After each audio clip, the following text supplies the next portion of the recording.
Comment ça, Skypiea, c'est pas canon? Bah bien sûr que si, Skypiea, c'est canon. C'est canon à 100% dans le manga One Piece. C'est dessiné par Oda lui-même. Là, il manque le volume 24. Ça va du 24 au 32, la saga Skypiea. Et l'arc Shaper lui-même va du 26 au 32. Parce que Zaya, il va 24-25. C'est dessiné par Oda. Hein, ça a des chapitres. C'est à peu près 80 chapitres en tout. Et il y en a qui décident que c'est pas canon. Bah dans ce cas-là, si un truc dessiné par l'auteur n'est pas canon quand vous le décidez, bah dans ce cas-là, dans Demon Slayer, l'entraînement des piliers, c'est pas canon. Dans Jujutsu Kaisen, allez, le Killing Game, c'est pas canon. On n'a pas besoin de passer à ça. Bah oui, et dans Blitz, hein, quand il est Shinigami remplaçant, eh bah c'est pas canon dans ce cas-là, on passe tout de suite à la Soul Society, voilà, on perd pas de temps. Bien sûr que si, c'est canon.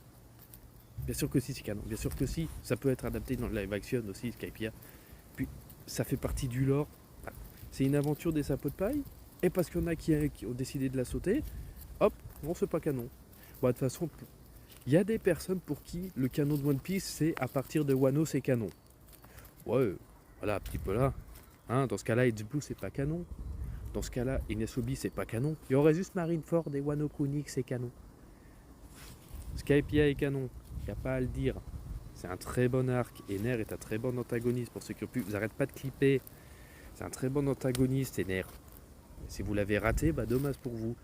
Et si, regardez Skypiea, lisez Skypiea, ça fait partie du manga, ça fait partie des aventures. C'est une aventure cool. Oui, c'est différent que des autres aventures. Ça se regarde. Il y a un survival game dedans. C'est pas sortir tous les arguments. C'est canon.